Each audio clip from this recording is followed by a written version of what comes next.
Today I am doing yet another video talking about the books I read in 2025. Yes, I know we are 2 months into 2026 and I'm still talking about 2025, but we should be wrapping it up here soon. But I saw another tag that I hadn't done before and I decided I wanted to do it. Now, I believe this tag is originally called the End of the Year tag, but I'm pretty sure there's already a tag with that name, but this is a different one. So this tag was created by Justin at Triumphal Reads. I saw Stuart Griffin do this video where he tagged me, but my title for this video was inspired by Pat from Book Chat with Pat, where she had left a comment on Stuart's video saying something about it was nice to see your reading superlatives. I thought that was a good way to put it because that's kind of what a lot of these questions are. So that's how I am naming it, but I'm still going to be tagging the original creator in the description so that he knows I did this. And so I believe it is called the End of Year 2025 tag, and the description is basically Justin's questions for books read in 2025.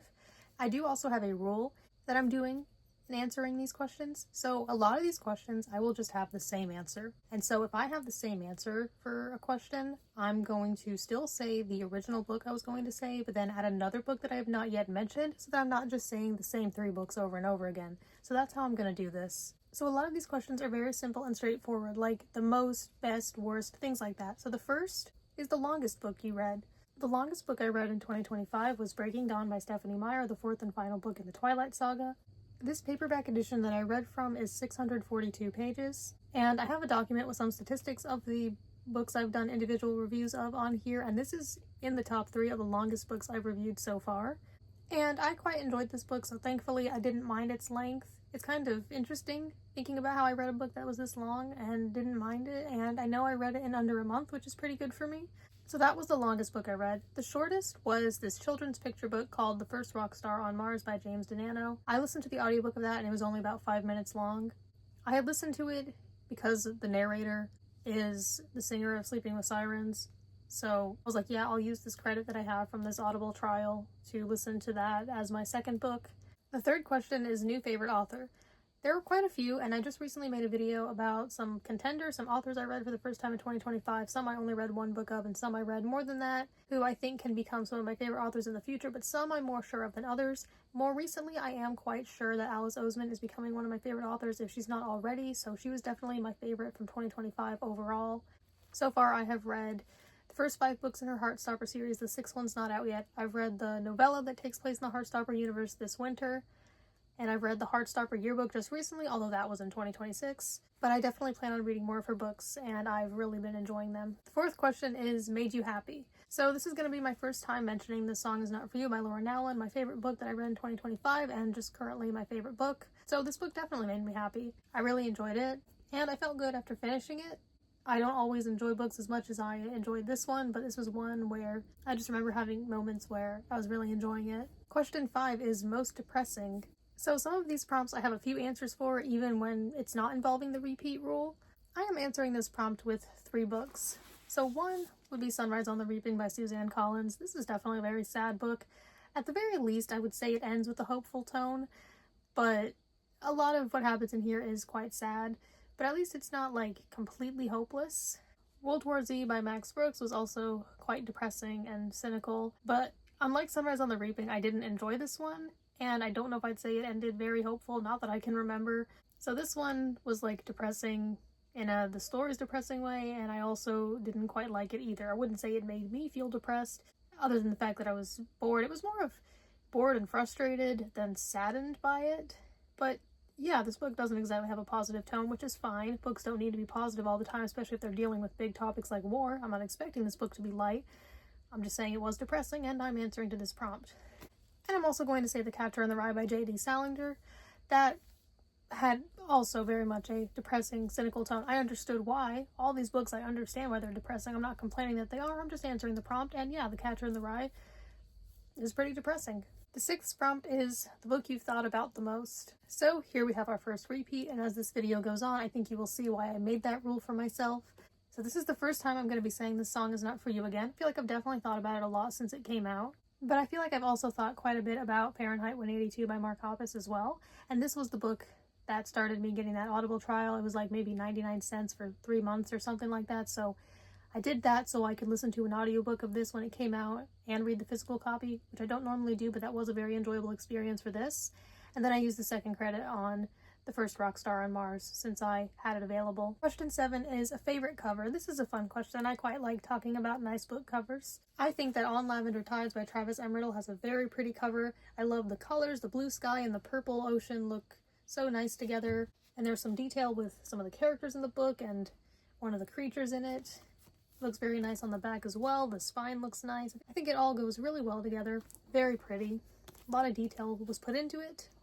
The artist for all the covers on this series is Baj Singh, so he did a very good job on these. Prompt number 8 is most likely to reread. Well, again, I do think I will want to read The Song Is Not For You at some point. I don't know about this year, but maybe not that far in the future. It's not very long anyway. I definitely think I'd like to read this again sometime, but due to my rule, I am making myself say something other than that. I'm going to say Just Listen by Sarah Dessen, my second most liked book that I read in 2025. I don't know if I'd reread this anytime soon. In fact, I don't know if I'd reread it at all, but I wanted to have an answer for this, and I did enjoy it. I could maybe seeing it be a book that would be easy to follow along with when I reread it, like when I first read it, and maybe it would just be kind of cozy and enjoyable when I'm ready for these vibes. I don't know. So maybe this one. Question 9 is an underdog. So I feel like I'm supposed to be talking about a character in the book, not the book itself. So I am going to be mentioning On Lavender Tides again because I feel like the main character in this series starts out at the very bottom of what he's doing. After all, this is a progression fantasy series, so he'll get better over time. But yeah, at this first book, at the very beginning, he is definitely at the bottom. I don't know if I'd call him an underdog because he does have a lot of knowledge about what he's doing and he's been studying it for a while, but this book is when he's able to actually start doing it. But he is at the very least just starting. I also want to mention momentous events in the life of a cactus because the main character of this series is a girl who is physically disabled. She was born without arms, and although for the most part she doesn't let that stop her, she does face some cruelty and discrimination in this book, and she does struggle with some things she has to do differently or it takes her a little longer. So although she generally has a pretty good attitude about it, she does still have those limitations, and so I guess she could maybe be considered an underdog in that way. Question 10 is most surprising. As I thought about my answers to these questions, I wasn't sure if anything really surprised me. I don't think anything did greatly, but I do think there were a couple of series where I guess I perhaps wasn't expecting to enjoy them as much as I did. I didn't think I would dislike them, but then I ended up really liking them, and I thought it was a pleasant surprise that I ended up liking them so much. So I have a couple to say for this one. One of which is just the world of Gravity Falls. Here I have some of my Gravity Falls books. Now, Gravity Falls is an animated TV show from the 2010s, so it's not like it was based on a book. These books just go along with it, and I also borrowed some from the library, but these are the ones I own. The main book is Journal 3, which is like an actual book in the show, but they made a physical copy of this sometime after the show, which is a journal that the main character finds and then starts writing in himself, and it's connected to the story. It's a very big part of it. So it was really cool to watch the show for the first time last year and read along when I got to that point in the book, but it's not like this is a novel that the show was adapted from. So it was definitely a unique experience, but I really enjoyed it and thought that these books were really nice tie-ins. I don't know if tie-in's the right word, but you know. There's also the Book of Bill, which is this book that is from the perspective of the main villain of the series, and this was just a fun, colorful, really funny book with just a bunch of different things in it, but it ultimately, I guess, has, I don't know if I'd say a story or a plot, but stuff happens in it, and it's sort of like interactive, and this was a really fun time.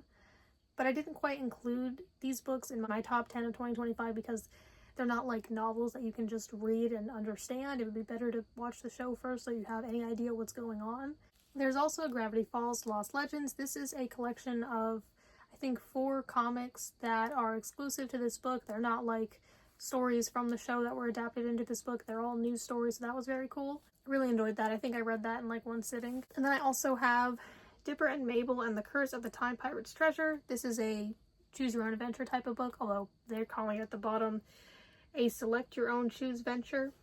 It's a pretty weird series. That's the whole thing. It's about weirdness. This was fun as well. I basically enjoyed reading anything that took place in that universe. Some of the books that I did borrow from the library, like there was one, it was sort of like a junior novelization type of thing of some of the episodes, so that wasn't anything original, but it was still fun to read it. So I really enjoyed this series. I would say it's definitely one of my favorite shows now. It's become something I really like. I haven't really engaged with anything in it for a while because there's just the 2 seasons and they're the books, which is really nice that there was more to go with, but If it's something like music, I think that's easier for me to continuously engage in because you just listen to music, and I could rewatch the show, and I probably will someday, but eventually I kind of run out of stuff, but I still like it very much, and it did bring me a lot of happiness and joy at the time.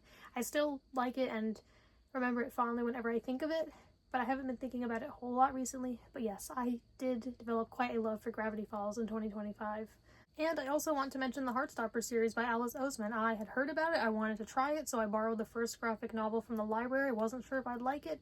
I wouldn't say I loved it right away. By the time I was done with the first book, I was like, yeah, it was pretty cute and sweet, and I liked the art, and I liked it, and I read the rest. And by the time I got to the second or third book, I started to really love it. And now I would say I'm quite a fan of the series, so like I said, wasn't not expecting to like those two series, but with Gravity Falls and Heartstopper, I read them, or in the case of Gravity Falls, watched and read it, and I just really liked it, and I'm glad that I liked them both so much. But yeah, with Heartstopper, I didn't go into it thinking, oh, I'm definitely going to love this.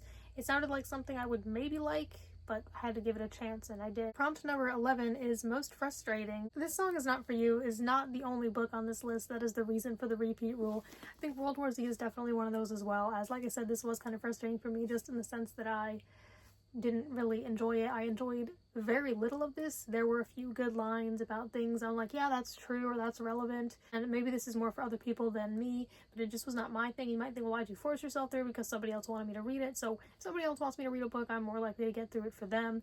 But yeah, I just did not like this very much, and so it was kind of frustrating in the sense that it just was not very enjoyable for me. But because of my repeat rule, I'm also going to say The Truth About Forever by Sarah Dessen. Now, this book I gave 4 stars, whereas World War Z I gave 1. So The Truth About Forever was not nearly as bad. I just wanted to put another answer on here. There were a few things in The Truth About Forever that frustrated me a little, and the story and just how it was written. Not that it was poorly written, but just like the way that the author made certain things happen so that she could make a point and things like that. And I like Sarah Dessen. Like I said, I really like Just Listen. That was my second favorite book of 2025. And I also read her novel That Summer last year, which I would say is at the bottom of the 3 for me, but that was her first anyway, and I do want to read a lot more of her books. I want to read most of them, so I think she's a pretty good writer, but The Truth About Forever was just not my favorite of hers, and there were a few things here and there in it where it was just a little frustrating. Nowhere near on the level of World War Z, but I do remember there being some things in it. Prompt number 12 is Most Disappointing. For this one, sadly, I easily have an answer for it. For this, I am saying Poet Anderson of Nightmares by Tom DeLonge and Suzanne Young. I was hoping to really like this because I really like Tom DeLonge and I've enjoyed his other books, but this was the first I read that was co-authored with a different author than the one I had been reading already. Like, I had read 3 books with A.J. Hartley, and then here was the first one with somebody else, and nothing against Suzanne Young, and I do still want to read the second book in the series, but this I just really wish I had enjoyed more. I still care about the series and I see its importance, like the messages in it, and there are some things about this book that I thought were really good, and I thought it started out really strong, but then as I went on, I found myself a little less interested in it, and there were some things I thought could have been written better, like especially to do with the characters and their relationships, and not feeling very connected to a lot of the characters, or like the characters didn't stand out very much. And like I said, there are a lot of great things about this book. I just wish I had liked it more. I ended up giving it 3 stars, so it certainly is not a bad book, but I just didn't love it. I'm reluctant to read the second book. I definitely am going to at some point, but I'm just hoping that it'll be better. Maybe it will be, because part of my issue is like the relationships and the characters, and so maybe that book will develop them a bit better and I'll like it more. Or it could just be a better book overall because it comes next. Maybe like the writing will have improved. I'm really hoping so, but this one I just really wish I had liked more, and I certainly did not hate it. It has a very interesting concept and a lot of great things about it, but just like as a book, as a story, as a narrative, I had some issues with it. I'm very sad to say. So yeah, I definitely was disappointed, but I wasn't like extremely soured by this. I wasn't left super sad about how I felt about it, but it was a bit disappointing. And as you can see, I think I'm expressing it quite well that I am still, like I read this in like July and August, I think, and I'm still feeling that. Not the disappointment, but just feeling bad for talking about it like this. But I'm just trying to be honest. Prompt number 13 is Most Overhyped. Well, I'm gonna say World War Z again because it is a pretty popular book. I'm not sure if it deserves this hype. I mean, I'm happy for the author's success, but it just wasn't my thing. I think this is more just a book for certain people, maybe more so for men. I mean, I'm sure that many women enjoy it as well, but it does seem like that kind of book. And yeah, like I've already expressed, it just was not my thing. So there's that one, and then I'm also going to include The Catcher in the Rye again. This is a little different because that book is much older and it was perhaps more relevant and groundbreaking at the time. I'm not saying I wish it didn't exist. It just, nowadays, it's not even that it's outdated because I think it's timeless in some ways, but just in terms of it being a really good book, I guess I personally did not really see that. Some people think it's like really good and it's considered a classic and it's even more popular than World War Z by a lot and it's taught in schools, and it just, I didn't feel that way about it. I did not feel that I absolutely loved it. I do see how it could be relevant and useful, but I did not love it. So would I call it overhyped? Maybe just based on how I felt about it. And then because I've already said both of those books, I was thinking about what I could possibly say for this, and this is quite different. But when I was doing my recent library reads videos, which I haven't been doing, I stopped doing those for now, but I have still been going to the library, I did read a lot of the Arthur books by Mark Brown. And those are just nice children's books with nice illustrations. They're nice and cozy and wholesome. Not too much to them, and they're nice for relaxing. And I also really like the show. I think I actually like the show more. That's the thing. When I'm saying they're overhyped, I'm not saying that the books are bad, but some of them just aren't much for me. And yeah, they're children's books, so I do not expect to get what I get out of them that I do with a whole novel. And I know that not every author likes to put in some sort of message or lesson and they just want to write an entertaining story and get kids to like to read. That's wonderful and important. But I guess a lot of the Arthur books, I just feel that they're not great. I think the art in all of them is really good, so the art is not a problem for me. But they're just basic, I guess. Sometimes there's not much to it. It's just regular everyday things, which I usually like, but sometimes there's just not much of a resolution or a lesson, and that's fine. Maybe that's not the author's intention. I'm just saying they're not the best children's books I've ever read, unfortunately. So I read them, and I enjoy reading them because they don't take that long anyway, but I don't think that they're like the best children's literature out there. They're definitely very popular, and I think they're nice, and I'm glad they led to the show. I like the show more, but I guess I just don't love them. Some of the books I like more than others. I've rated them from like 2 to 5 stars. I don't think I've given any of them 1 stars yet. I think the only book I've given 1 star is World War Z. Now, I've read more books than I've rated, so it's possible that somewhere I would have also rated another book 1 star, but so far that's all it's been. Prompt number 14 is most underhyped. Here we go, back to the positivity, and I have much easier answers for this one. Well, I'm going to mention On Lavender Tides again. I would definitely like more people to read this, especially if they are interested in Pokemon, as this is based on Pokemon, but it's more of an actual story. I am also going to say Trinity by Tom DeLonge and AJ Hartley. Not a lot of people have read this, and I think that more people should. It's not very long anyway. And this was my 3rd favorite book that I read in 2025. And I also want to mention A Planet of Blood and Ice by AJ Hartley, a little bit longer than Trinity, but I thought this was pretty good too. I thought it had a very interesting concept, very young adult science fiction, kind of dystopian. I think a lot of people would enjoy this if they were to read it, so I'd like for more people to give this a chance. This I declared my top 10 book of 2025, so this one was pretty good as well. Prompt number 15 is Wish You Had Read in 2025. For this, I have a few to answer with. I definitely wish I had gotten to John David Anderson's new book, Dive. This was released in August. I had it pre-ordered. I got it on release day, but haven't quite gotten to it yet. I mean, it really has such a pretty cover too, so I don't quite know how I haven't opened it yet, but hopefully I'll get to that this year. All 3 of these books I hope I get to this year. I really like this author. I've read 4 of his books so far, and they were all 5-star reads for me, so I'll probably enjoy this. I'm not quite nervous to start it. Just been reading other books, as you know how it goes, so this I was hoping to get to. Didn't, but that's okay. So maybe he will have a spot for my top books of 2026. I'm hoping so. He'll probably come out with a new book this year anyway. I've yet to hear anything about it, but it seems he releases at least 1 book a year, so it'll probably happen, so maybe I'll get to this before that. I also wish I had gotten to reading The Beat I Drum by Dusty Bowling. This also isn't very long. Like, none of these books I'm mentioning for this prompt are, so it shouldn't even take me that long to read them. And they're all by authors I read before and really enjoyed, so I have high hopes for all of them.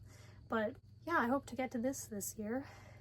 I got this in, I think, March of last year, so I've had this one for the longest of all 3 of these. And then Lauren Nowland's more popular book, If He Had Been With Me. I got this in October or November something, near the end of the year. I think it was October, and I did not get to reading this either, but this is the highest priority of the 3. So this one I think I am most likely to get to in 2026, so we'll see what happens there.